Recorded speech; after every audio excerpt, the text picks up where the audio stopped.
अपने डर के पिंजरे को तोड़ो और खुले आसमान में अपनी उड़ान भरो। दोस्तों, 2025 आने वाला है और आप अपने अंदर के डर के पिंजरे को तोड़ सकते हो और एक ऊंची उड़ान भर सकते हो। जो लोग हार कर बैठ गए हैं उनके लिए यह वीडियो बहुत ही पावरफुल होने वाला है। आपके अंदर बैठा डर आपसे दूर भागने लगेगा और आपको 2025 में सफल होने से कोई नहीं रोक सकता है। लेकिन इसके लिए आपको इस वीडियो को एंड तक देखना होगा। मैं कहानी के माध्यम से समझाऊंगा। किसी गांव में एक किसान रहता था। वह अपने खेतों में मेहनत करता और अपनी जिंदगी चलाता था। एक दिन जंगल से गुजरते हुए उसे एक घायल बाज का बच्चा मिला। बाज का बच्चा बहुत कमजोर था और उड़ने की हालत में नहीं था। किसान को उस पर दया आ गई। वह उसे अपने घर ले आया और उसका इलाज करने लगा। किसान के घर में मुर्गियां पाली हुई थीं। उसने बाज के बच्चे को भी उन्हीं के साथ रख दिया। बाज ने धीरे धीरे मुर्गियों के बीच खाना और रहना सीख लिया। वह उनके जैसा ही व्यवहार करने लगा। वह अपनी शक्तिशाली पंखों का उपयोग करना भूल गया और मुर्गियों की तरह जमीन पर चलते हुए अपना भोजन ढूंढने लगा। कई साल बीत गए। अब वह बाज बड़ा हो चुका था, लेकिन वह खुद को मुर्गी ही समझता था। उसने कभी उड़ने की कोशिश नहीं की।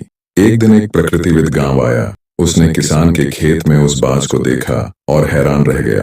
प्रकृतिविद ने किसान से पूछा, यह बाज यहाँ क्या कर रहा है? यह तो आसमान का राजा है, इसे यहाँ मुर्गियों के साथ क्यों रखा है?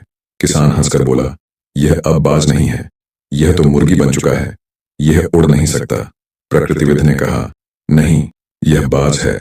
इसका स्वभाव और उसकी पहचान कभी नहीं बदल सकती। इसे उड़ना सिखाना होगा। किसान ने जवाब दिया, यह उड़ने में सक्षम नहीं है, आप चाहें तो कोशिश कर सकते हैं। प्रकृतिविद ने बाज को हाथ में लिया और आसमान की तरफ उठाते हुए कहा, तुम बाज हो, तुम्हारा जन्म उड़ने के लिए हुआ है, उड़ो। लेकिन बाज ने नीचे मुर्गियों की ओर देखा और वापस जमीन पर कूद गया।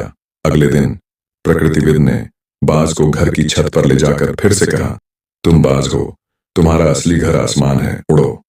लेकिन बाज ने फिर से जमीन पर छलांग लगा दी। अब प्रकृतिविद ने ठान लिया कि वह इसे उड़ना सिखाकर ही रहेगा।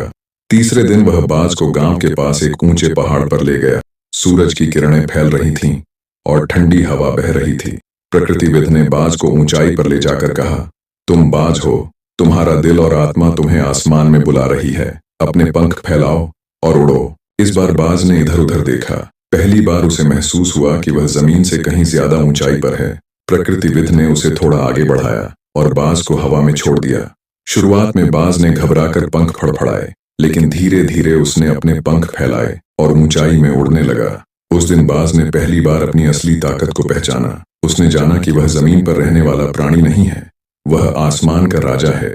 हर इंसान के भीतर अनंत संभावनाएं छिपी होती हैं। कई बार परिस्थितियां और वातावरण हमें हमारी असली पहचान भूलने पर मजबूर कर देते हैं, लेकिन जब हम अपनी ताकत को पहचानते हैं और डर को पीछे छोड़ते हैं, तब हम बाज की तरह ऊंचा उड़ सकते हैं। जिंदगी में चाहे कितनी भी मुश्किलें आएं, कभी रोना नहीं चाहिए। खुद को मजबूत बनाएं और अपने लक्ष्य की ओर उड़ान भरें। जहां तक देखने की हिम्मत है, वहां तक उड़ने का भी हौसला रखो। सपने वे नहीं जो हम सोते हुए देखते हैं, सपने वे हैं जो हमें सोने नहीं देते। हार कर बैठना नहीं, क्योंकि जीतने वाले कभी हार नहीं मानते। असंभव सिर्फ उन्हीं के लिए है जो प्रयास करना छोड़ देते हैं। जब तक सांस है तब तक प्रयास है। अपने डर के पिंजरे को तोड़ो और खुले आसमान में अपनी उड़ान भरो। जो मेहनत का बीज बोते हैं, सफलता की फसल वही काटते हैं। मुश्किलें आती हैं ताकि तुम अपनी ताकत को पहचान सको। हर सुबह एक नई शुरुआत है, हर रात नई उम्मीदों की चिंगारी। रास्ते कितने भी कठिन क्यों ना हो, मंजिल पाने का जुनून उन्हें आसान बना देता है। प्रिय दोस्तों, उम्मीद करते हैं कि यह वीडियो आपको पसंद आया होगा। पसंद आया तो लाइक करें और हमारे चैनल जीट फिक्स मोटिवेशन को सब्सक्राइब करना ना भूलें।